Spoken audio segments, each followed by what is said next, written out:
menghadiri kegiatan hari ini dan izinkan saya selaku MC untuk memandu acara. Maka mari sama-sama kita buka dengan membaca bismillah bagi yang muslim dan yang non-muslim menyesuaikan. Bismillahirrahmanirrahim. Baik, rangkaian kegiatan hari ini yaitu pembukaan oleh MC, lalu dilanjutkan paparan diseminasi budaya positif oleh Ibu Siti Khalila SPD MSI, lalu dibuka sesi tanya jawab dan yang terakhir yaitu penutup oleh Ibu Siti Khalila SPD MSI. Saya persilakan. Baik, terima kasih Bu Rizka. Hari ini kita dipertemukan di sini dalam mengikuti diseminasi budaya positif yang akan saya bawakan dalam kesempatan hari ini. Perkenalkan, saya Siti Khalila dari calon guru penggerak Angkatan ke-7 SMA Negeri 78 Jakarta yang hari ini akan menyampaikan diseminasi budaya positif kepada Bapak Ibu semua sebagai perpanjangan tangan dalam kegiatan calon guru penggerak dalam mensosialisasikan budaya positif yang harus dilaksanakan atau kita berusaha melaksanakan di sekolah-sekolah. Bapak Ibu, budaya positif merupakan pembiasaan yang memiliki nilai positif. Di dalamnya terdapat berbagai kegiatan yang menumbuhkan karakter positif peserta didik. Tujuan dalam budaya positif ini adalah mengembangkan motivasi untuk bertanggung jawab pada setiap masalah seluruh warga sekolah. Jadi tidak hanya kepada murid, tapi juga kita, guru, karyawan, dan juga peserta didik. Kemudian peran guru dalam mengembangkan peserta didik dengan mengacu pada nilai-nilai profil pelajar Pancasila, di mana pada kurikulum Merdeka kali ini nilai-nilai profil pelajar Pancasila sedang dikembangkan di sekolah-sekolah sehingga diharapkan peserta didik memiliki nilai-nilai kebaikan yang universal. Diseminasi budaya positif diimplementasikan dengan berbagai cara. Nah, dalam hal ini diimplementasikan di lingkungan sekolah dan diikuti oleh seluruh warga sekolah, meliputi disiplin positif dan nilai kebijakan universal, kemudian teori motivasi, hukuman dan penghargaan, juga kebutuhan dasar manusia dan dunia berkualitas, 5 posisi kontrol dan segitiga restitusi. Inilah hal-hal yang nantinya akan saya sampaikan dalam kesempatan kali ini dalam kegiatan diseminasi budaya positif di SMA Negeri 78 Jakarta. Bapak Ibu, ini ada pertanyaan pemantik untuk kita yang mungkin selama ini kita sudah sama-sama mengalami permasalahan ini atau menemui gitu ya kasus ini. Bagaimana pendapat Bapak Ibu tentang kalimat berikut? Yang pertama, hukuman dapat mendisiplinkan anak. Kira-kira Bapak Ibu setuju atau tidak? Setuju. Ya. Setuju. Setuju ya. Kemudian yang kedua, pemberian hukuman dengan hal positif seperti membaca atau membersihkan halaman sekolah dapat meningkatkan disiplin anak. Setuju atau tidak Bapak Ibu? Setuju ya. Lalu yang ketiga, memberi penghargaan dapat meningkatkan motivasi belajar anak. Setuju. Baik, Bapak Ibu, hampir semuanya setuju ya. Tapi nanti kita lihat setelah ini dari materi-materi yang ada, kita kembali kaitkan dengan 3 pernyataan ini, bagaimana kita menanggapi setuju atau tidak setuju dengan pernyataan-pernyataan ini. Bapak Ibu, berikutnya setiap kita pasti memiliki kebutuhan. Nah, kebutuhan dasar manusia di sini ada 5. Kenapa harus kita pelajari tentang kebutuhan dasar manusia ini? Karena ketika kebutuhan dasar itu terpenuhi, maka masalah yang menghampiri kita mungkin lebih bisa diminimalisir. Tetapi ketika ada kebutuhan dasar kita yang tidak terpenuhi, bisa jadi itulah awal dari masalah-masalah yang ada. Nah, di sini ada 5 kebutuhan dasar manusia, yaitu bertahan hidup, kemudian kasih sayang dan rasa diterima, lalu ada kekuasaan, ada kebebasan, dan juga ada kesenangan. Dari kelima ini bisa kita lihat satu persatu untuk penjabarannya. Yang pertama tentang bertahan hidup. Tentunya Bapak Ibu semua sudah pasti dalam kesehariannya kita melakukan aktivitas dalam rangka dalam kita berupaya untuk bertahan hidup, ya, baik di sekolah, di lingkungan pekerjaan maupun di keluarga gitu. Nah, kebutuhan dasar manusia untuk bertahan hidup di sini bersifat fisiologis untuk bertahan hidup. Kemudian dimisalkan contohnya makanan, kemudian pakaian, istirahat, tempat berlindung, keamanan, dan juga kesehatan. Secara sederhana, ini dapat dipenuhi dengan aktivitas kita yang memenuhi kebutuhan-kebutuhan ini. Misalnya makanan, otomatis dengan kita makan, maka kebutuhan dasar kita untuk makanan terpenuhi gitu. Kemudian juga dengan kesehatan mungkin bisa dilakukan ketika kita olahraga, lalu menjaga pola makan, maka kebutuhan dasar kita terhadap kesehatan juga bisa terpenuhi. Berikutnya, kebutuhan dasar akan kasih sayang dan rasa diterima. Secara tidak langsung kita pasti punya naluri untuk ingin disayang atau ingin diterima di lingkungan kita, baik di keluarga maupun di lingkungan masyarakat, juga di lingkungan pekerjaan. Nah, ini ternyata merupakan kebutuhan dasar kita, bukan berarti mengada-ada gitu, tapi dalam batin kita ternyata ini juga merupakan kebutuhan dasar. Nah, dalam kebutuhan dasar manusia akan kasih sayang dan rasa diterima, ini kebutuhan akan hubungan dan koneksi sosial.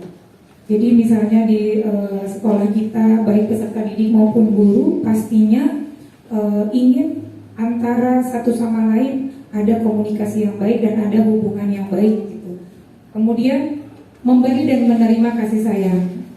Tidak hanya kita butuh kasih sayang, tetapi kita juga mampu menerima memberi kasih sayang kepada teman-teman maupun peserta didik, mungkin dengan porsi yang berbeda terhadap keluarga. Jadi tidak hanya kita menerima, tapi juga kita memberi, karena ini merupakan kebutuhan dasar manusia. Nah, berikutnya kebutuhan untuk merasa menjadi bagian dari satu kelompok. Kita semua adalah warga SMA Negeri 78 Jakarta. Berarti kita merupakan bagian dari kelompok SMA Negeri 78 Jakarta. Nah, ketika kita ada di situ diterima dengan baik, maka kebutuhan dasar kita tentunya terpenuhi. Nah, mungkin kalau kita ada rasa tidak diterima di lingkungan kita, maka satu kebutuhan dasar kita secara tidak langsung tidak terpenuhi, dan mungkin dari situ muncullah masalah-masalah yang kita tidak sangka-sangka gitu, karena ada pemicunya, yaitu kebutuhan dasar kita masih ada yang belum terpenuhi. Nah, kebutuhan ini meliputi keinginan untuk tetap terhubung dengan orang lain, kemudian juga seperti teman, keluarga, pasangan hidup, binatang peliharaan bahkan ya, dan juga kelompok di mana kita bergabung. Jadi secara sederhananya kita ingin dimanapun kita berada, kita diterima, dan juga kita dalam kebersamaan yang penuh rasa kasih dan sayang, baik satu sama lain dalam pekerjaan, keluarga, maupun lingkungan masyarakat. Berikutnya yang ketiga, yaitu kebutuhan dasar manusia akan kekuasaan atau penguasaan. Kalau kita sebagai guru, mungkin di kelas kita memiliki penguasaan akan kelas yang kita akan berikan pembelajaran. Itu contoh simpelnya ya Bapak Ibu ya. Nah, kebutuhan ini berhubungan dengan kekuatan untuk mencapai sesuatu. Kemudian juga menjadi kompeten dan terampil. Jadi dengan kita punya kompetensi, kita terampil, kita berharap kita memiliki penguasaan. Orang akan memilih kita atau kita akan berkecimpung dalam setiap aktivitas dengan kemampuan kita. Maka di situ kita punya penguasaan akan hal yang ingin kita lakukan. Misalnya kita sebagai guru di kelas, kita punya penguasaan untuk membawa peserta didik kita dengan metode-metode pembelajaran yang kita punya. Terus juga di penguasaan ini diakui atas prestasi dan keterampilan. Jadi andai ada yang tidak berprestasi, tetapi sebetulnya dalam naluri seseorang itu tetap ingin berprestasi, walaupun tidak dalam akademik. Misalnya dia mungkin akademiknya kurang, tetapi dia punya nilai non akademik yang bagus. Sebetulnya itulah kebutuhan dasarnya seseorang, bahwa dia juga ingin dilihat berprestasi dan juga diakui atas keterampilannya, lalu didengarkan dan memiliki rasa harga diri.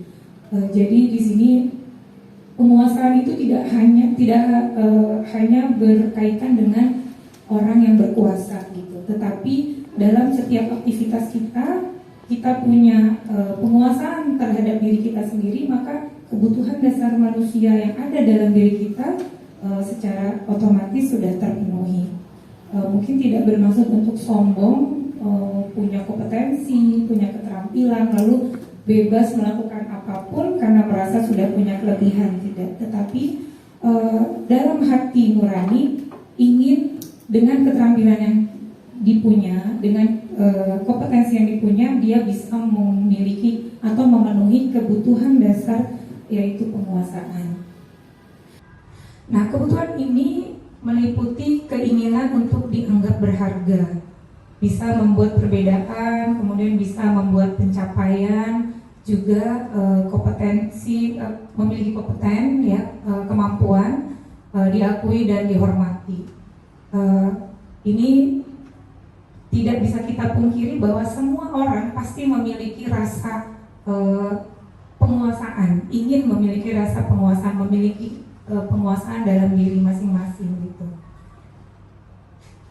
Kemudian yang berikutnya, kebutuhan dasar manusia akan kebebasan. Banyak kita temui peserta didik yang mungkin menurut kita melakukan sesuatu aktivitas yang kita tidak sangka-sangka, mungkin bisa jadi disitulah dia memenuhi kebutuhan dasarnya dalam konteks kebebasan. Nah, di sini kebutuhan akan kemandirian. Jadi yang dimaksud dengan kebutuhan dasar manusia tentang kebebasan yaitu kebutuhan akan kemandirian. Kemudian otonomi, memiliki pilihan, dan mampu mengendalikan arah hidup seseorang. Jadi bebas melakukan sesuatu. Misalnya Bapak Ibu mengajar di kelas dan Bapak Ibu memiliki kebebasan dalam memberikan pembelajaran kepada peserta didik, tentunya pembelajaran yang maksimal bisa memberikan hasil yang bagus juga. Lalu anak-anak dengan kebutuhan kebebasan ini menginginkan pilihan, perlu banyak bergerak, suka mencoba, tidak terlalu terpengaruh orang lain, serta senang mencoba hal yang baru dan menarik. Jadi peserta didik akan kita lihat secara tidak langsung memiliki kebebasan ini, memang kebutuhan dasar manusia, memang kebutuhan dasar mereka gitu, dan juga kebutuhan dasar kita juga ingin memiliki kebebasan. Salah satunya mungkin banyak hal yang terjadi, tetapi kebebasan yang dimiliki seseorang atau peserta didik kita menurut kita itu suatu penyimpangan gitu dari hal-hal yang sudah ditentukan. Nah, inilah nantinya yang kita juga akan kaitkan dengan kebutuhan dasar yang lain. Ada yang tadi kasih sayang, apakah di rumahnya kasih sayangnya sudah terpenuhi? Apakah di sekolah kebutuhan akan kasih sayang sudah terpenuhi gitu? Apakah kebutuhan akan makanan, akan penguasaan sudah terpenuhi? Jadi itu akan saling keterpautan, saling berkaitan begitu. Nah, berikutnya kebutuhan dasar manusia akan kesenangan. Tentunya kita semua hidup itu inginnya senang ya Bapak Ibu ya. Di rumah dengan keluarga kita senang, di sekolah kita senang. Terus peserta didik juga tentunya datang ke sekolah juga ingin senang. Dan ternyata kesenangan ini merupakan kebutuhan dasar manusia. Pasti nggak ada yang ingin sedih gitu kan, nggak ada yang ingin susah gitu dalam hidupnya. Pasti batinnya inginnya senang. Dan ternyata ini memang adalah kebutuhan dasar manusia. Nah, kebutuhan dasar manusia akan kesenangan ini, kesenangannya bisa berupa bermain, tertawa, gitu ya, dalam banyak hal. Yang pasti batinnya ini memenuhi kesenangan gitu dalam yang dia perlukan, yang dia butuhkan. Nah, untuk anak-anak dengan kebutuhan akan kesenangan yang tinggi biasanya ingin menikmati apa yang dia lakukan. Contohnya anak-anak main bola gitu ya, dia senang, lalu pasti dia menikmati itu walaupun misal itu di jam pelajaran. Nah, jadi satu sama lain harus kita kaitkan supaya anak-anak ini untuk memenuhi kebutuhan dasarnya tetapi tidak melanggar atau tidak melakukan hal-hal yang di luar nilai-nilai kebajikan. Nah, kemudian anak-anak ini juga bisa berkonsentrasi tinggi saat mengerjakan hal yang disenangi.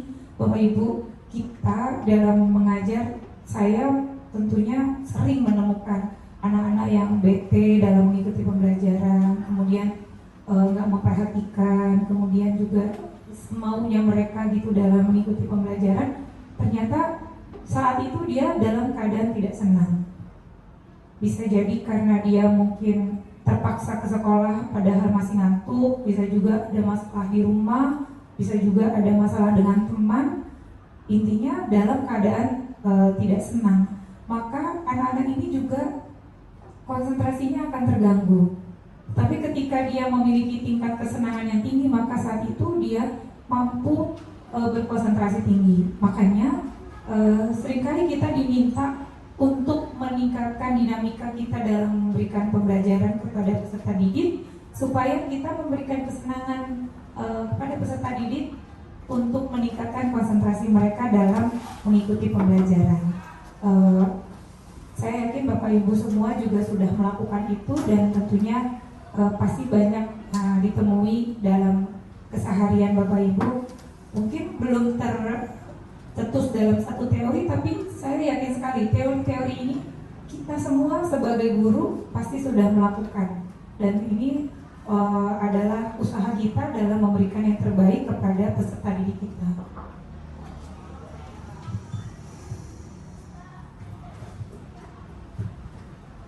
Baik Bapak Ibu, selanjutnya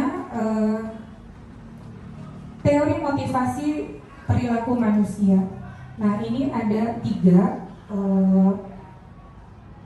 tentang teori motivasi yang ada kaitannya nanti dengan bagaimana kita bisa menumbuhkan budaya positif di SMA Negeri 78 Jakarta. Berarti itu motivasinya eksternal, karena takut hukuman gitu. Apa yang akan terjadi apabila saya melakukannya? Apabila saya tidak melakukannya, maka datang harus tepat waktu. Kalau saya tidak datang tepat waktu, kira-kira apa yang terjadi dengan saya? Nah, ini merupakan motivasi eksternal. Baik dilakukan, tetapi ada unsur keterpaksaan gitu. Nah, yang berikutnya ada motivasi eksternal juga, tetapi karena untuk mendapatkan imbalan dari orang lain atau institusi. Contohnya, datang ke sekolah tepat waktu, tetapi biar dapat penghargaan dari pihak sekolah atau biar dapat predikat murid terbaik misalnya. Berarti dalam batinnya dia sudah ada niatan untuk melakukan sesuatu karena imbalan, karena penghargaan dan lain-lain yang diberikan oleh pihak luar gitu. Ini boleh atau tidak? Ya boleh-boleh saja, hanya masih ada unsur lain yang membuat seseorang melakukan itu. Artinya unsurnya itu dari luar, faktornya dari luar. Nah, berikutnya yang ketiga, motivasi internal. inilah yang menjadi tujuan kita dalam diseminasi budaya positif. Nantinya motivasi internal ini yang akan kita bangun baik kepada peserta didik maupun kepada warga sekolah, yaitu guru ataupun karyawan, sehingga apapun yang kita lakukan semua itu berasal atau bersumber dari diri kita, tidak ada paksaan atau tidak ada faktor lain. Sekalipun kita melakukan satu kesalahan, memang itu harus atau terjadi secara tidak kita inginkan gitu, secara darurat, dan kita pun akan bisa mempertanggungjawabkan ketika hal itu terjadi. Nah, motivasi internal ini menjadi tujuan disiplin positif atau budaya positif. Di dalamnya motivasi ini menghargai diri sendiri. Kemudian kalimat yang bisa dipikirkan adalah saya akan menjadi orang seperti apa bila saya melakukannya. Jadi kalau saya datang tepat waktu, nantinya saya akan menjadi orang yang bisa menghargai waktu.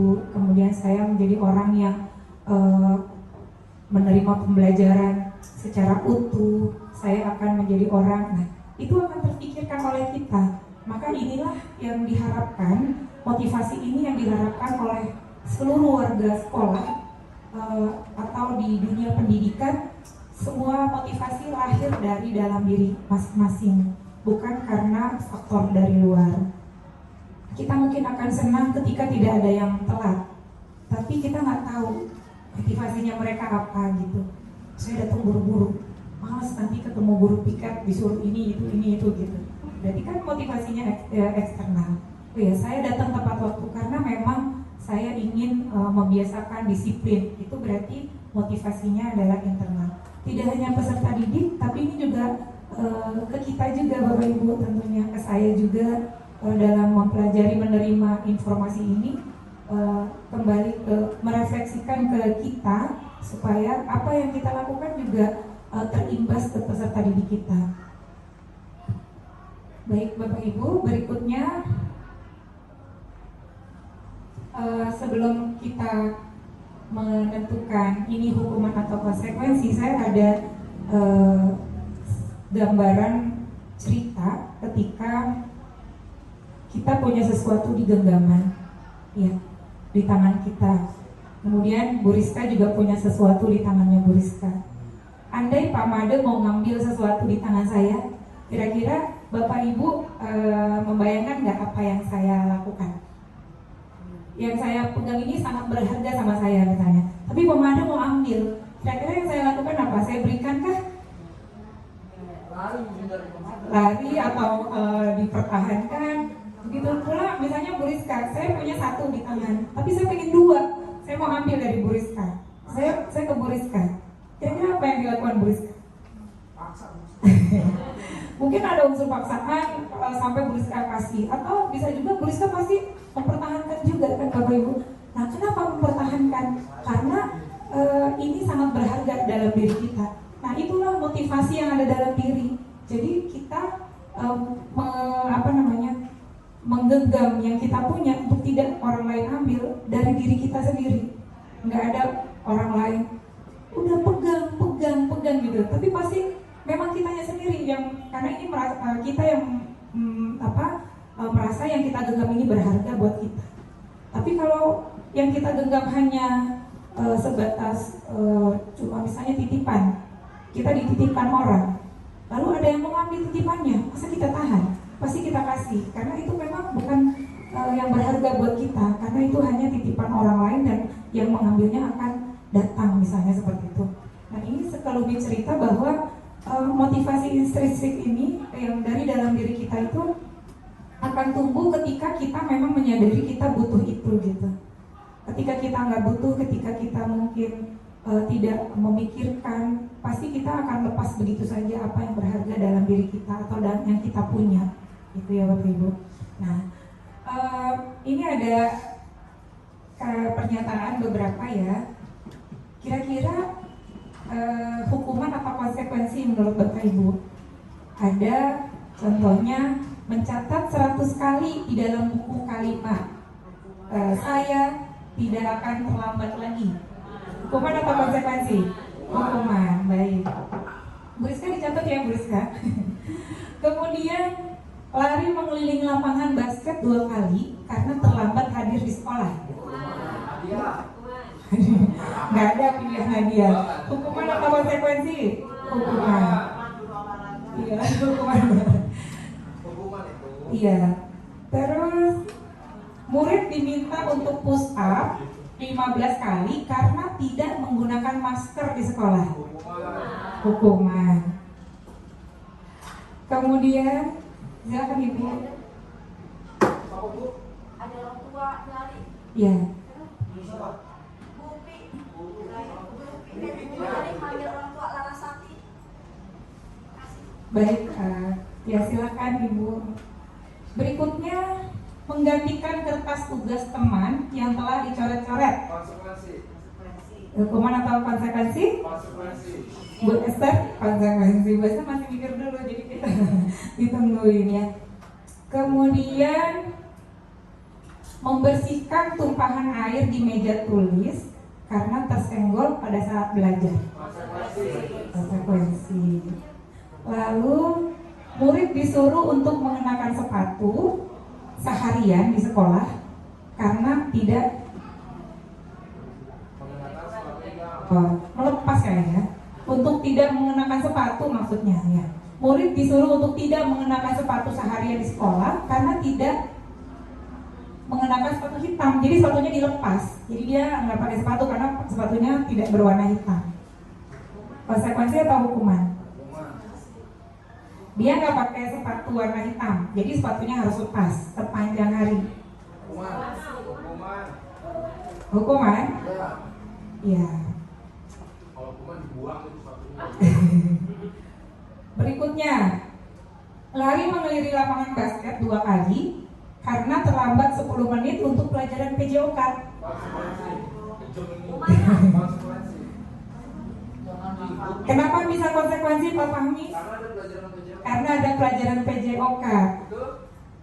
Kalau murid yang tidak pakai sepatu hitam lalu disuruh lepas, tadi jawabannya apa?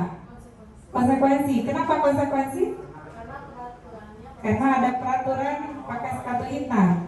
Baik, Bapak Ibu, ini tanpa kita sadari ada dalam kehidupan kita di sekolah gitu. Sesekali pasti kita menemukan, terutama guru piket ya. Guru piket pasti ada aja nih yang menemukan. Terus guru bidang studi juga ada. Nah, kita lihat jawabannya sama-sama ya Bapak Ibu ya. Nah, mencatat 100 kali di dalam buku kalimat itu hukuman. Kemudian lari mengelilingi lapangan basket 2 kali karena terlambat hadir. Hukuman. Kenapa hukuman? Karena tidak ada kaitannya dengan lari itu dengan terlambat, gak ada hubungannya ya. Jadi dia dihukum. Kalau konsekuensi biasanya sudah tertera peraturan lalu dilanggar, sanksinya apa dia jalankan, maka itulah konsekuensi, kan begitu ya Bapak Ibu ya. Nah, terus lanjut berikutnya. Apa tadi? Murid diminta untuk push up 15 kali karena tidak menggunakan masker, juga hukuman. Terus menggantikan kertas tugas teman yang telah dicoret-coret. Menggantikan. Kalau iya, tanggung jawab kan konteksnya dia, konsekuensinya karena dia coret-coret jadi dia ganti kan gitu ya. Kira-kira ada unsur keterpaksaan nggak? Ada ya. Coret-coret buku teman, kertas teman lalu dia ganti. Masih ada unsur keterpaksaan ya. Walaupun dia tanggung jawab tapi masih ada unsur keterpaksaan. Terus Bu, kalau dia habis coret-coret terus ngeloyor gimana itu? Habisnya adalah dia meloyor. Boleh kasih hukuman nggak? Boleh dikasih hukuman ya. Nanti kita lihat penjelasan berikutnya. Harus diapakan sih kira-kira peserta didik kita ketika melakukan sesuatu yang di luar nilai-nilai kebajikan yang kita udah pahami ya Bapak Ibu ya. Terus ada definisi dasar hukuman dan konsekuensi. Iya. Sehingga kita bisa mengatakan kasus tadi yang konsekuensi itu apa sih, ada hubungannya ini gitu ya. ada hubungan itu tidak ada hubungan. Iya, keterkaitan ya Pak. Jadi kalau kita ini di awal nih mungkin pemahaman kita akan sama bahwa kalau hukuman itu berarti itu sepihak, kita mau apakan ya sepihak gitu. Hanya misalnya anak telat, ya guru aja yang punya sanksi itu untuk anak.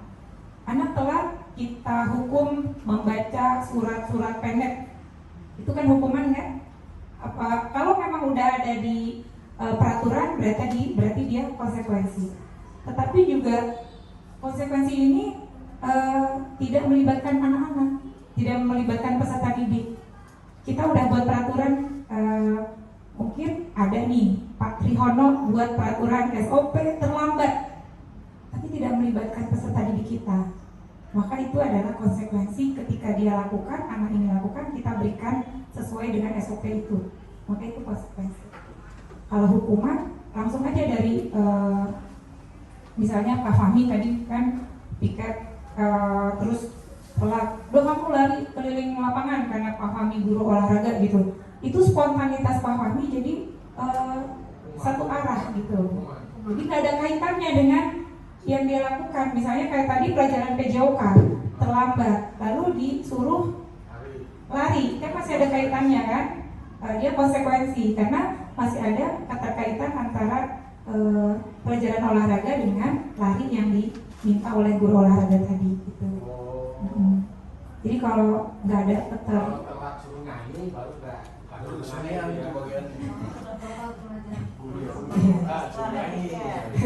Iya, gue berpikir terus udah kamu nyanyi Indonesia Raya 3 stansa sama apa itu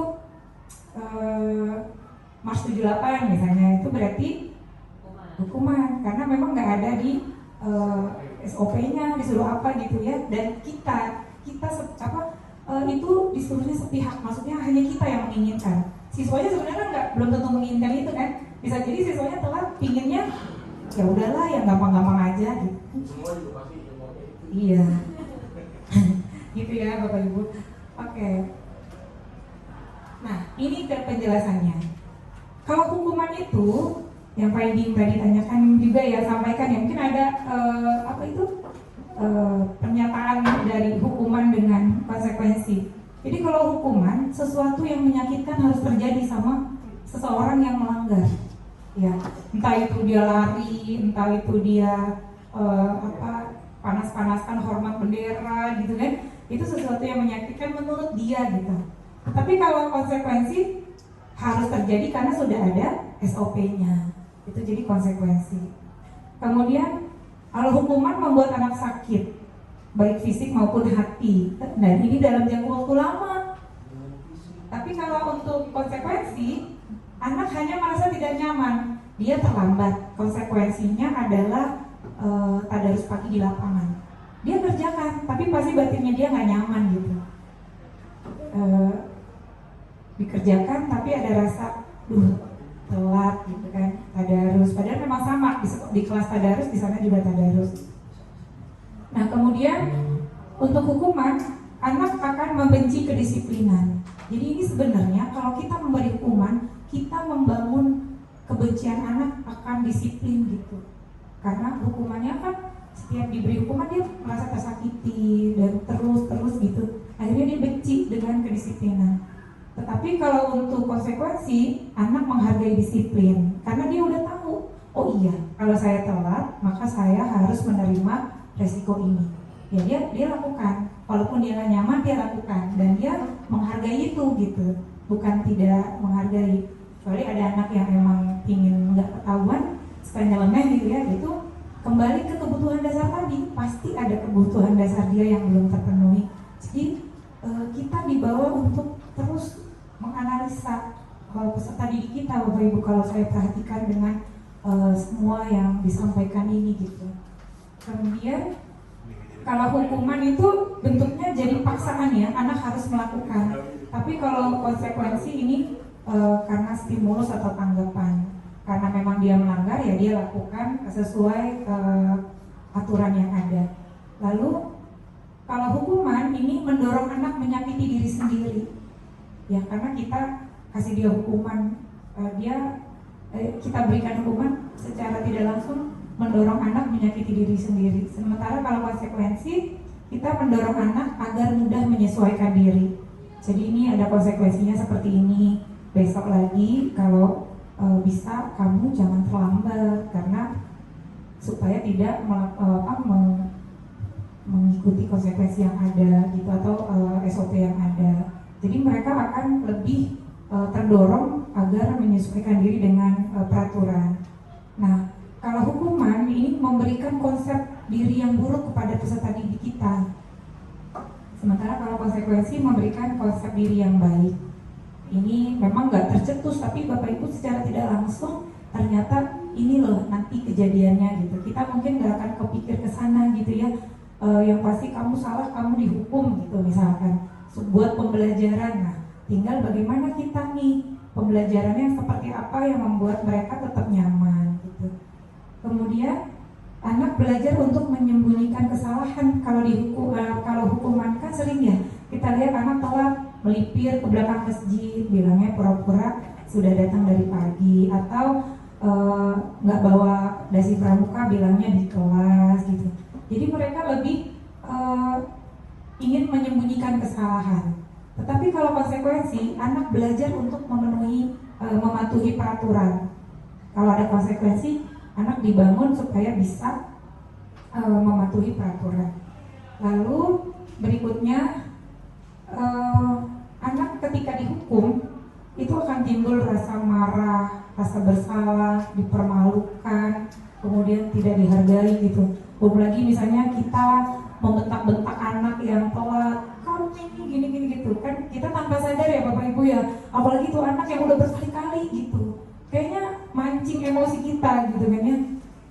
Secara tidak langsung anak itu sebetulnya tumbuh di hatinya marah, merasa dipermalukan gitu. Ya emang ini ujian kesabaran buat kita Bapak Ibu menghadapi anak-anak yang memang udah sering melakukan kesalahan, tetapi ketika kita berikan hukuman yang dia rasakan ternyata itu gitu. Sementara kalau konsekuensi, anak kehilangan hak dan dibuat tidak nyaman. Tetapi untuk sementara waktu, dia nggak nyaman sementara waktu saat dia mengikuti konsekuensi itu. Setelahnya dia nyaman kembali. Gitu. Begitu ya Bapak Ibu. Untuk yang hukuman dan konsekuensi yang selama ini mungkin kita sudah sama-sama alami gitu ya untuk hukuman dan konsekuensi. Nah berikut, ya boleh Bapak. Ya, kalau kita lihat tadi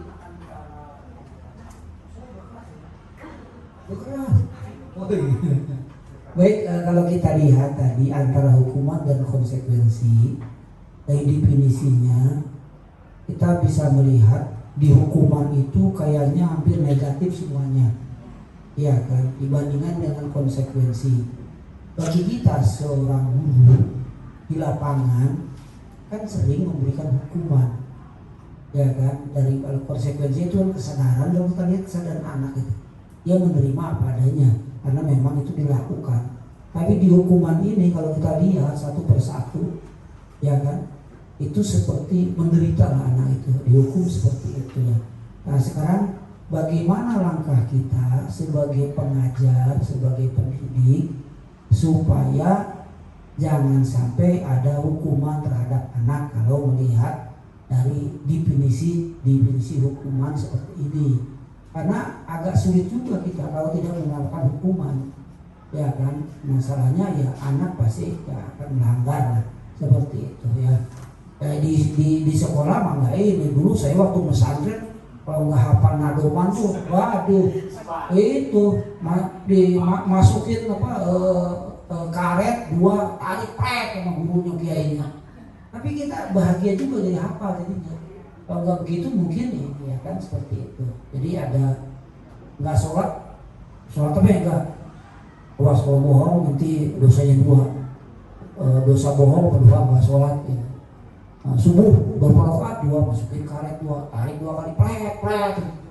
Seperti itu mungkin kejam, tapi hasilnya memang alhamdulillah sih bagus ya, seperti itu. Nah sekarang nih bagaimana? Mungkin ada penelitian yang sudah seperti itu, menghindari hukuman ini bagaimana? Terima kasih. Iya, Pak Idi luar biasa ya yang disampaikan Pak Idi, Bapak Ibu. Nanti endingnya akan menjawab pertanyaan Pak Idi dari diskriminasi ini untuk menumbuhkan budaya positif. Saya lanjutkan ini nanti pas bertemu dengan jawaban Pak Idi akan saya sampaikan bahwa ini adalah langkah kita bagaimana menghindari hukuman kepada peserta didik kita yang karena dihukum ternyata peserta didik kita menjadi marah, merasa malu dan lain-lain gitu ya Bapak Ibu. Nah, kita sebagai guru ada beberapa predikat Bapak Ibu. Yang pertama adalah penghukum. Jadi ini 5 posisi kontrol kita sebagai guru. Biasanya refleks kita itu melihat sesuatu yang salah, kita langsung aja lakukan tanpa berpikir panjang. Itulah stimulus respon yang cepat. Tapi yang diharapkan sebetulnya adalah kita berpikir lambat, bukan berarti kita idiot atau apa, bukan. Tapi berpikir lambat di sini sebelum kita melakukan sesuatu kita mikir, nanti kalau anak saya giniin kira-kira gimana ya gitu. Nah, ini yang harus kita bangun dari materi yang saya terima. Sepertinya ini yang akan dicoba untuk guru-guru dan seluruh warga sekolah bisa membudayakan bagaimana berpikir secara lambat. Jadi difikirkan dulu A, I, U, E, O-nya gitu. Nah, di sini untuk kita sebagai guru ada 5 posisi kontrol. Yang pertama penghukum. Kalau kita sebagai seorang penghukum, kita itu penerapan posisi penghukum senantiasa percaya hanya ada satu cara pembelajaran yang berhasil, yaitu caranya guru itu sendiri. Jadi segala sesuatu kalau bukan menurut dia itu salah gitu. Jadi ini kalau kita sebagai penghukum ya Bapak Ibu ya, mudah-mudahan kita bukan termasuk yang ini gitu.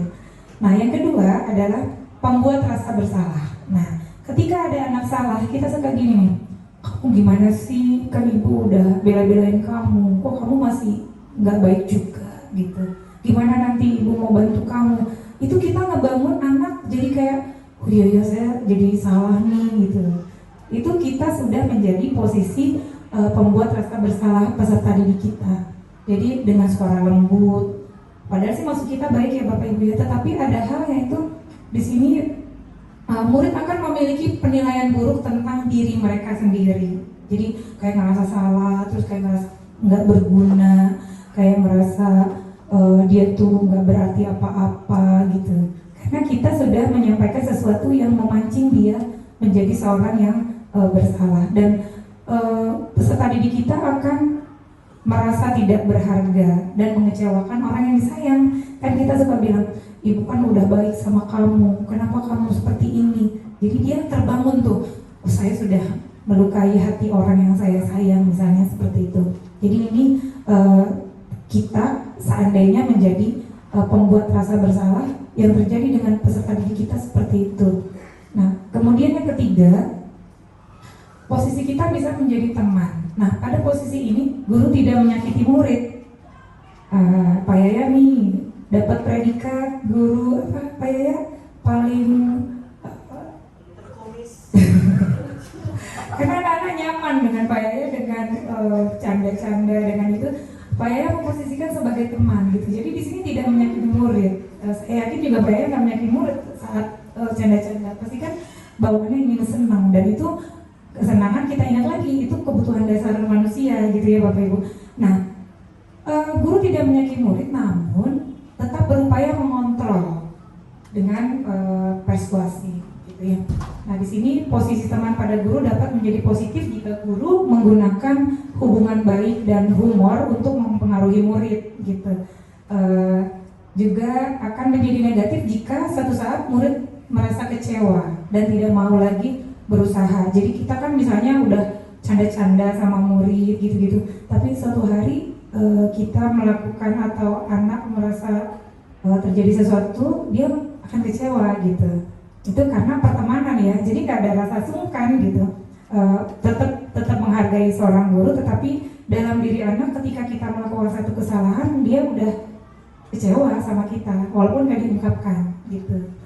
Nah, akibatnya murid akan bergantung pada satu guru. Misalnya dia senang banget tuh sama guru itu, yang dia nyaman, dia bisa canda-canda, dia bisa tukar pikiran dan lain-lain. Dia sukanya sama itu aja gitu, karena dia merasa guru ini sebagai teman sama dia gitu.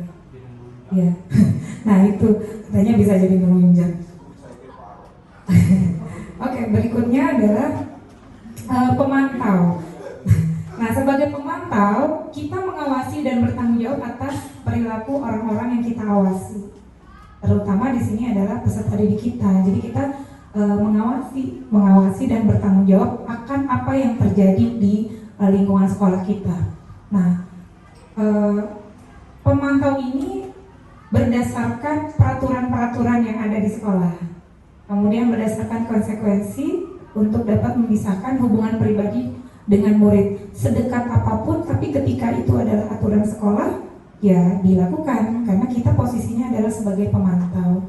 Dia salah ya tetap ikuti aturan, misalnya seperti itu. Atau ada tugas ya tetap harus dikerjakan, bukan karena dekat sama guru akhirnya dia nggak mau mengerjakan. Nah, kita posisinya kalau kita pemantau, kerjakan, kita memantau anak itu bekerja, mengerjakan tugas dan lain sebagainya. Di sini seorang pemantau juga mengandalkan perhitungan. Jadi dia nggak sembrono gitu dalam mengambil keputusan, karena ada catatan, data, dan juga bukti perilaku seseorang. Jadi kayak misalnya guru BK misalnya mencatat berapa kali kesalahan peserta didik, maka guru BK dalam hal ini punya data, lalu dia akan wait and see kira-kira berikutnya bagaimana anak ini, maka di situ sebagai pemantau posisinya gitu. Nah, posisi pemantau berawal dari stimulus respon yang menunjukkan tanggung jawab guru dalam mengontrol murid. Nah, ini sebetulnya kita sebagai guru pastinya ini yang sering kita lakukan ya Bapak Ibu ya. Kita memantau setiap peserta didik dari awal sampai akhir pembelajaran. Nah, tetapi ada satu lagi yang posisi kontrol kita, yaitu manajer. Kita udah sering ya dengar manajer di perusahaan-perusahaan, kemudian ternyata di guru pun ada posisi sebagai manajer dalam posisi kontrolnya. Itu di sini guru berbuat sesuatu bersama dengan murid dan mempersilahkan murid mempertanggungjawabkan perilakunya. Ini jangan negatif ya Bapak Ibu ya.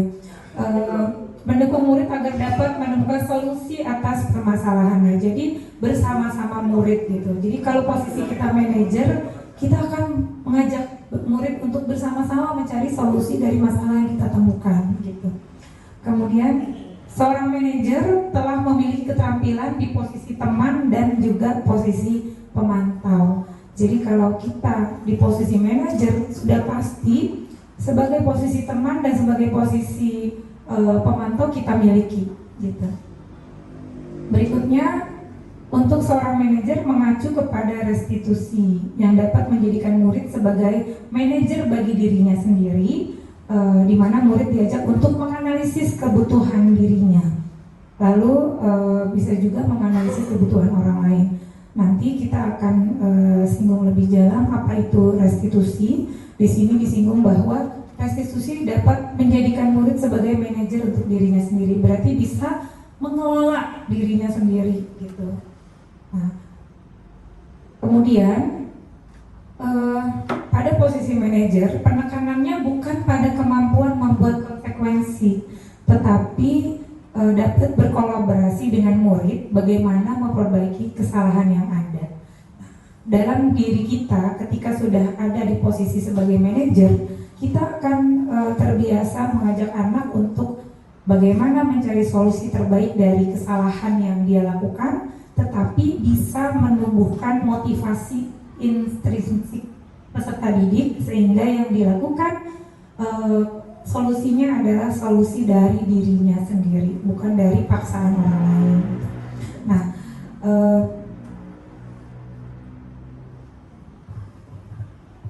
sebelum saya masuk ke restitusi, ini ada beberapa pertanyaan-pertanyaan kita sebagai pengajar atau pendidik atau seorang guru.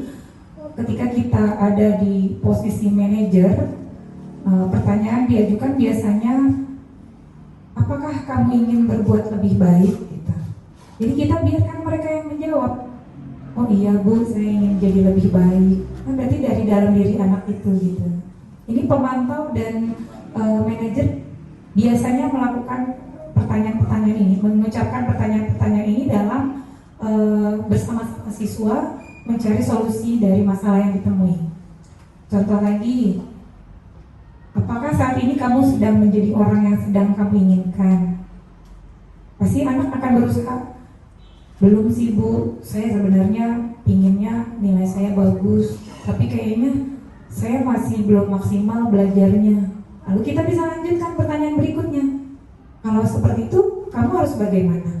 Berarti saya harus belajar Bu. Nah, itu kita memancing anak untuk menjawab permasalahannya sendiri, mencari solusi permasalahannya sendiri, tetapi dari dalam diri mereka.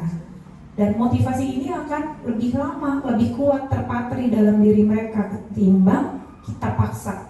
Ayo kamu belajar sekarang, besok mau ulangan. Ya dia hanya belajar hari itu aja. Setelah ulangan udah nggak belajar lagi. Kira-kira gambarannya seperti itu.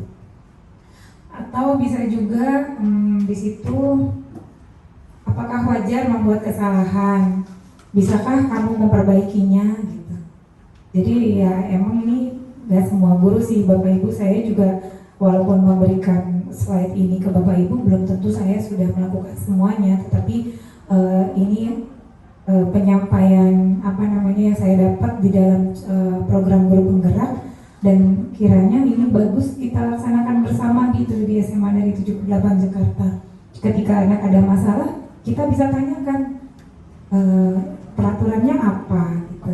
Ya biar dia tanya, dia jawab sendiri. Oh iya Bu, peraturannya harusnya gini. Lalu kalau kayak gitu gimana gitu. Jadi biar dia jawab sendiri. Kita mencoba untuk mengarahkan dia kepada solusi yang terbaik untuk diri anak ini, tetapi dari dalam diri mereka sendiri gitu. Kemudian di situ terakhir misalnya apa yang kamu inginkan gitu. Jadi mereka akan pasti akan memancing memorinya. Oh ya saya ingin apa gitu ya. Nah ini Bapak Ibu nanti kalimat-kalimat sejenis bisa kita temukan dalam kehidupan sehari-hari. Ini yang 5 posisi kontrol yang tadi kita sudah bahas ya Bapak Ibu ya. Di materi yang saya berikan ada ya Bapak Ibu ya. Nanti bisa kita sama-sama lihat untuk penghukum, pembuat rasa bersalah, teman, pemantau, atau manajer. Bapak Ibu kira-kira di Bapak Ibu posisi kontrol yang mana yang sudah dilakukan? Penghukum gimana? Kombinasi. Apa aja Bu Esther kombinasinya? Apa? Penghukum iya. Membuat rasa bersalah iya. Teman iya. Tergantung sikon. Artinya sudah beberapa posisi kontrol ini sudah dirasakan ya.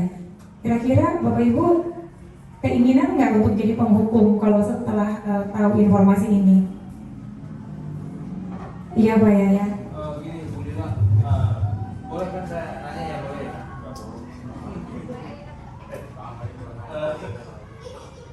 Bukan, yang panjang saya. Enggak, saya nggak nyanyi kok. Makasih Bu Rizka. Jadi gini, kalau saya di kelas memang kemarin dapat julukan dari anak-anak guru terlucu katanya. Sebenarnya gini Bu Lila, saya sadar sesadar-sadarnya kalau misalnya pelajaran sejarah, kalau misalnya dia serius seperti yang dia mengajar, gaya ngajar saya sama dengan Pak Aryo misalnya, itu tidak mungkin anak-anak mau denger. Itu lain ceritanya. Sejarah itu anak mengupingnya bagusnya luar biasa gitu ya. Jadi kadang-kadang saya selalu diselingi dengan canda. Itu satu. Yang kedua, pernah saya di kelas itu begini. Anak itu waktu saya masuk, dia lagi posisi makan di kelas. Saya lalu tidak pernah melarang anak itu berhenti makan, enggak. Saya bilang, lanjutkan makan. Ini tindakan saya ini sebenarnya salah nggak gitu ya Bu Lila? Jadi artinya ini sebenarnya kan kok anak waktu mau belajar kok makan gitu. Cuman saya berkaca begini, kalau misalnya ada anak yang makan saya stop, kalau kebetulan anak itu tidak punya penyakit nggak masalah. Tapi kalau dia punya penyakit lambung misalnya, dia kan harus sarapan pagi di rumah, posisinya jauh dari rumah ke sini, posisinya jauh. Terpaksa dia makan di pagi-pagi dia makan di kelas. Jadi saya kadang-kadang suka di posisi guru yang kadang-kadang bingung, saya ini salah nggak ya bertindak itu gitu ya? Karena waktu anak makan di kelas, kan ada yang bilang harusnya bapak ngelarang. Saya pernah di tegur sama teman, harusnya bapak ngelarang anak itu nggak boleh makan di kelas. Tapi saya tidak pernah melarang. Boleh tanya anak-anak, karena saya sadar kok tidak semuanya anak bisa sarapan di rumah. Itu barangkali Bu Lila, terima kasih. Assalamualaikum warahmatullahi wabarakatuh. Waalaikumsalam warahmatullahi wabarakatuh. Masya Allah, ini sungguh luar biasa ya teman-teman semuanya yang dialami Pak Yaya. Walaupun sudah melakukan sesuatu, tapi terfikirkannya kira-kira bagaimana. Nah Bapak Ibu, sebelum saya jawab, ini pernyataan-pernyataan ketika kita menjadi seorang di posisi kontrol mana. Ketika kita membuat orang merasa bersalah, kita akan bilang, saya kecewa sama kamu gitu. Terus kalau kita sebagai penghukum, kamu nggak benar gitu. Jadi kita kayak menghakimi. Kalau teman, ayolah lakukan demi bapak gitu. Itu sebenarnya kita sebagai teman tuh, karena ada ajakan seperti kita bersama teman. Kalau pemantau, apakah kamu mau mendapatkan stiker bintang hari ini? Jadi kita memantau aja mereka tuh belajarnya seperti apa. Terus kalau manajer, bagaimana kamu bisa menyelesaikan masalah ini? Nah, seorang manajer kita memancing anak untuk mencari solusi untuk dirinya. Nah, penghukum juga sama nih. Kamu selalu yang paling terakhir. Jadi ngejudge anak gitu ya. Nah, Bapak Ibu, menjawab pertanyaan Pak Yaya tadi, apakah ini salah atau tidak? Inilah yang kami dapatkan di program Guru Penggerak, bahwa kita dalam kelas itu seyogianya membuat kesepakatan kelas atau keyakinan kelas. Nah, ini akan berbeda di tiap kelas yang kita temui Bapak Ibu. Mungkin di kelas Pak Yaya beda, di kelas Bu Esther beda, Bu Milka beda gitu. Dari mana keyakinan kelas ini diperoleh? Dari anak-anak bersama kita. Jadi di awal kita melakukan pembelajaran, kita lakukan pembuatan keyakinan kelas. Ini saya buat keyakinan kelas di kelas 10E. Kebetulan saya pembimbing akademiknya, dan di awal semester saya lakukan pembuatan keyakinan kelas. Untuk apa? Untuk bersama-sama anak-anak ini menganalisa nih, kira-kira dalam mengikuti pembelajaran di kelas, apa sih yang akan terjadi? Kalau terjadi bagaimana gitu misalnya. Nah, seperti Pak Yaya tadi, boleh makan, karena kan kondisinya beda-beda orang. Nah, ketika di awal kita sudah melakukan keyakinan kelas, pasti dong anak ini kan mengutarakan, Pak boleh makan dong Pak, kalau jamnya Bapak. Nah, kita kan terbentur dengan etika. Oh iya, guru lagi menjelaskan anak ini makan. Nah, kita sepakati bersama, boleh makan ya nak? Iya sih, kalau kamu nanti sakit perut, terus mahnya kambuh kan akan sakit ya. Kira-kira gimana ya? Nah, boleh kita misalnya, iya boleh makan misalnya di saat dibutuhkan, tetapi pakai kalimat yang positif gitu. Sudah kita detailkan poin-poinnya apa di dalam kesepakatan kelas itu, nanti kita sampaikan misalnya melakukan sesuatu seizin guru misalnya kayak gitu, atau menjaga kebersihan, atau menjaga kebersamaan, atau membangun komitmen gitu. Nah, kalau ada hal yang memang di luar dari kebiasaan itu urgent, maka itu kita sepakati bersama. Kira-kira apa yang menjadi kesepakatan kelas itu? 10H akan beda dengan 10E kesepakatannya, karena orang yang ada di dalamnya beda-beda. Mungkin di 10H, Pak saya makan dulu deh Pak, kalau sebelum Bapak mengajar. Ya boleh, misalnya udah ada dalam keyakinan kelas yang kita bangun. Tapi di 10 yang lain nggak ada tuh keluar itu gitu. Jadi inilah hal yang baru mungkin buat kita buat keyakinan kelas di awal kita masuk pembelajaran. Mungkin nggak mesti harus formal, tapi kita bangun itu untuk membawa anak-anak kita melakukan sesuatu di kelasnya masing-masing sesuai dengan yang sudah mereka utarakan. Nanti ketika mereka melakukan kesalahan, ada langkah yang tadi pertanyaan Pak Idi, yaitu kita menggunakan langkah restitusi namanya. Jadi menghindari hukuman dan juga konsekuensi, kita ada istilah restitusi dalam program guru penggerak ini yang baru saya dapatkan Bapak Ibu. Tetapi pas dilihat-lihat, itu semua pernah kita lakukan sepertinya gitu. Hanya saja teorinya mungkin baru kita tahu, oh iya namanya restitusi misalnya.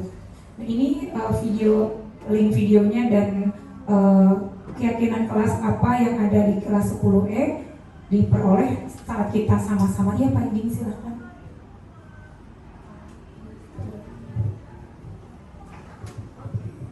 Baik, ini namanya diskusi ya, bagus. Dari kasus-kasus yang ada di kelas ya.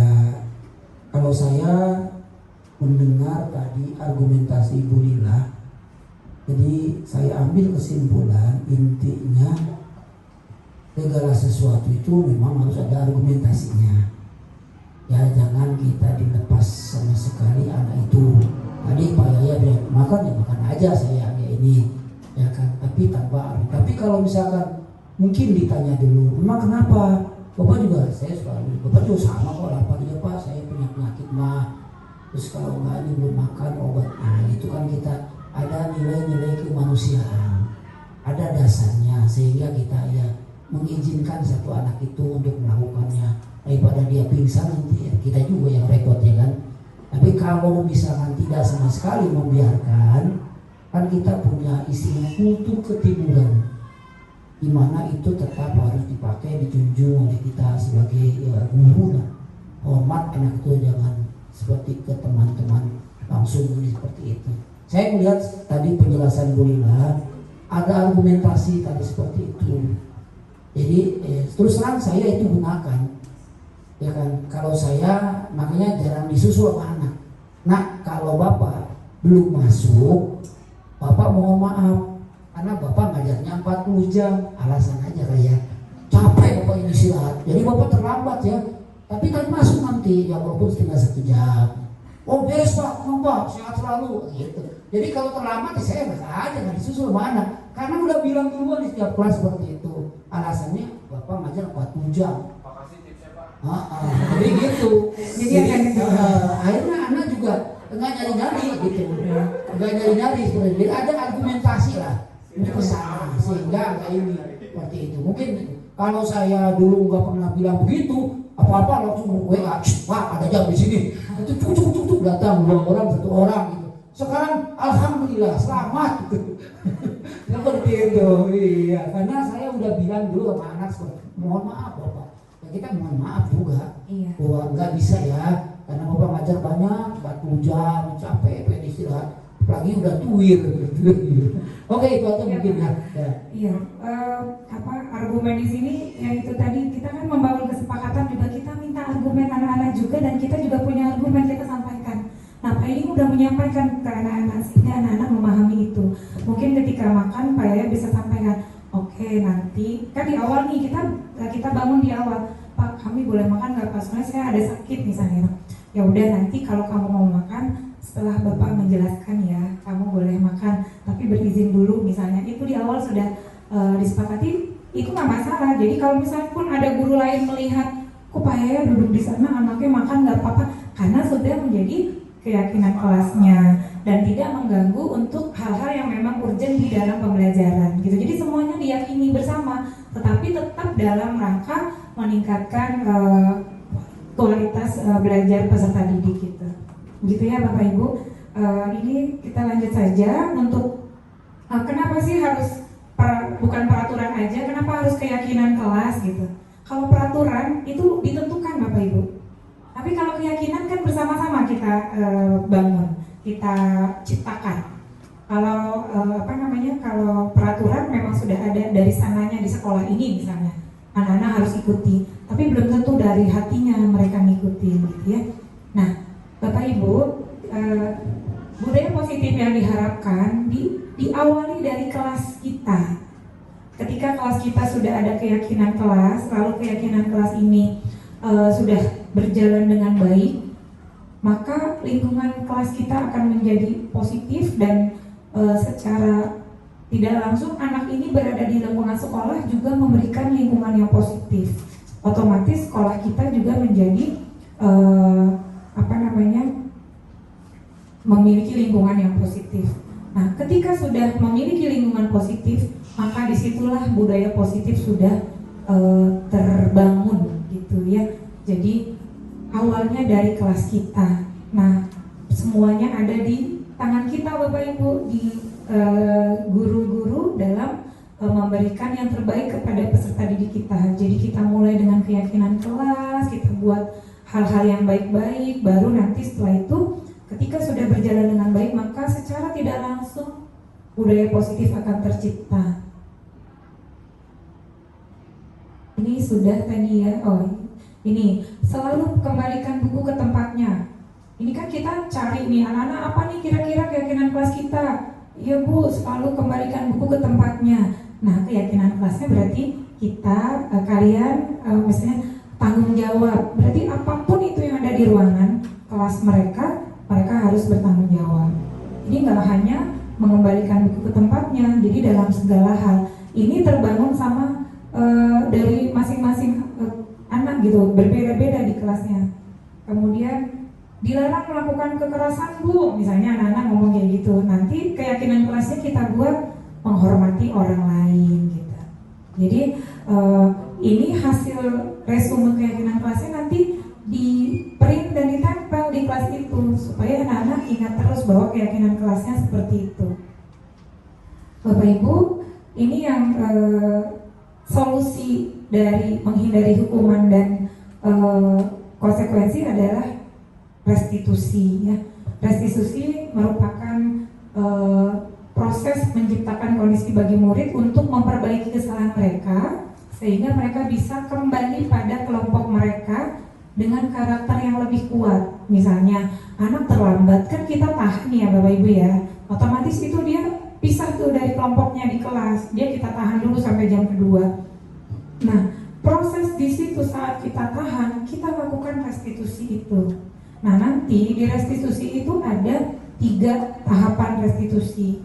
Nah, ketika anak dalam penanganan kita saat dia terlambat kita lakukan restitusi, maka setelah kita lakukan restitusi dia akan memiliki karakter yang kuat, tidak lagi merasa bersalah, tidak lagi merasa dipermalukan, tapi anak menyadari kesalahannya dengan akan melakukan sesuatu yang lebih baik, solusi yang terbaik, tapi dari dalam diri anak tersebut gitu. Ini restitusi membantu murid menjadi lebih memiliki tujuan, disiplin positif, dan juga memulihkan dirinya setelah berbuat salah. Tentunya dengan menghargai nilai kebajikan yang mereka capai. Kita tetap kembali ke profil pelajar Pancasila ya Bapak Ibu ya. Ini tidak tertuang tetapi secara tidak langsung arahnya ke sana. Berikutnya segitiga restitusi. Segitiga restitusi merupakan langkah kita untuk menghindari hukuman dan konsekuensi Bapak Ibu. Inilah goalnya untuk memberikan budaya positif di sekolah kita. Jadi ada langkah menstabilkan identitas, kemudian kita validasi tindakan yang salah dari anak, lalu kita menanyakan keyakinan. Untuk tim media nggak apa-apa, langsung diambil terus sampai selesai ya. Yang pertama ini menstabilkan identitas. Jadi ketika anak terlambat,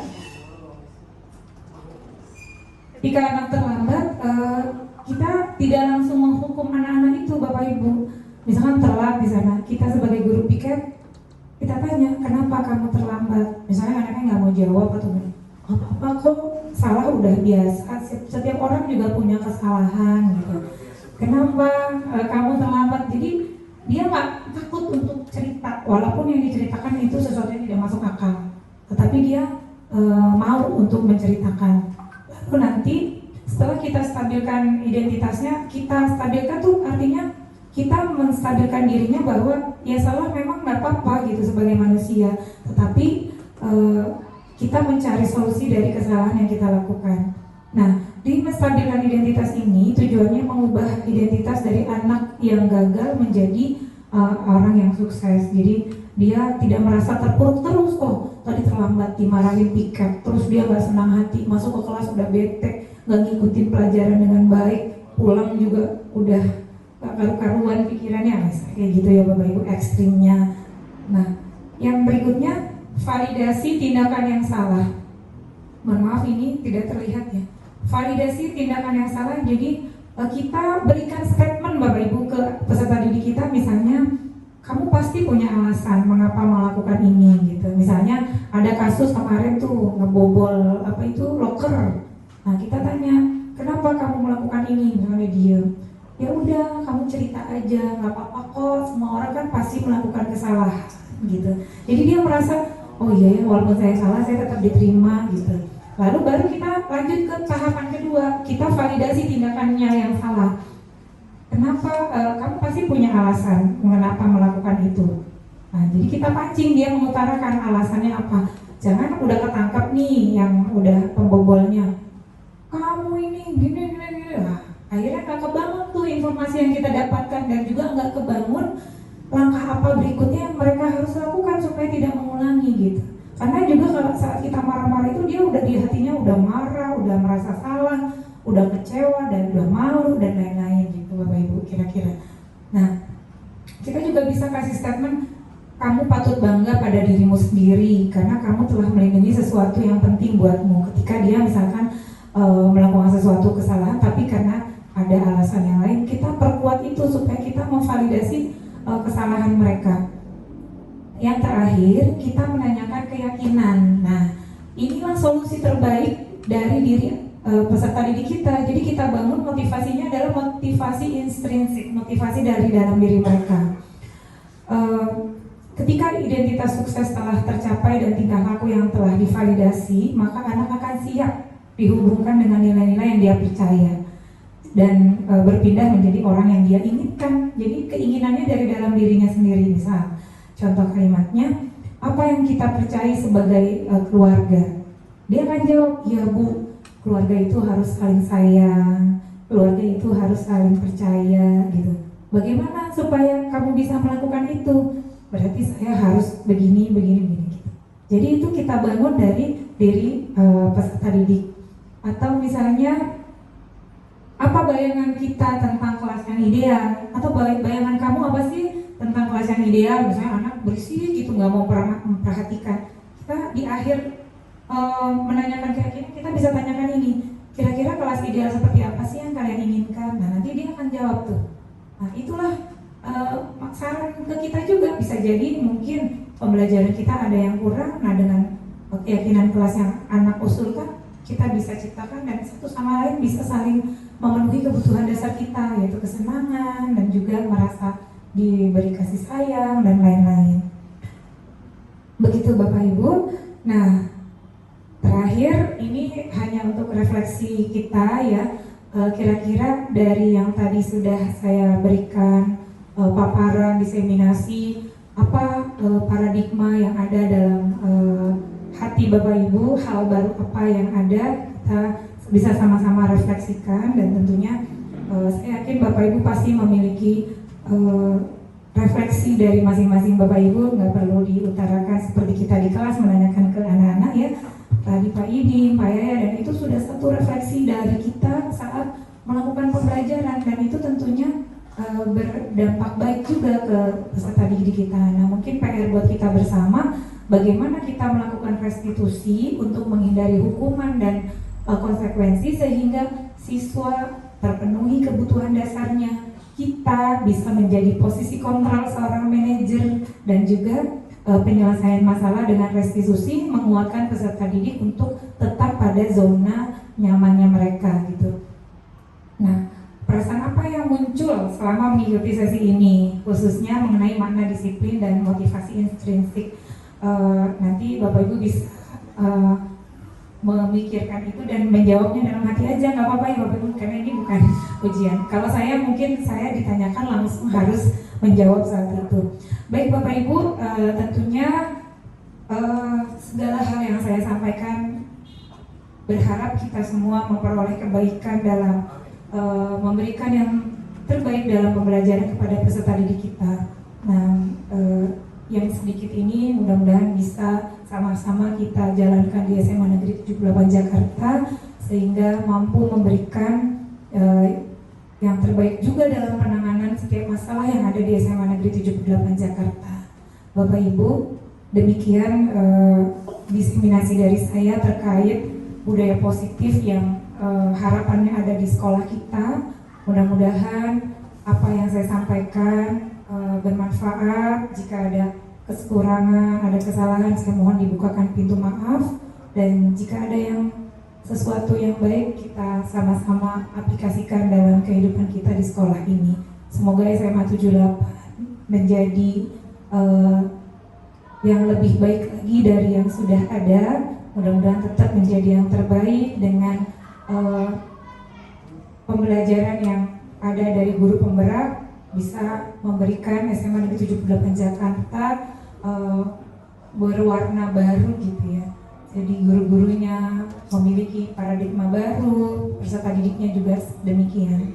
Bapak Ibu, sekali lagi terima kasih saya ucapkan untuk keluangan waktunya hari ini.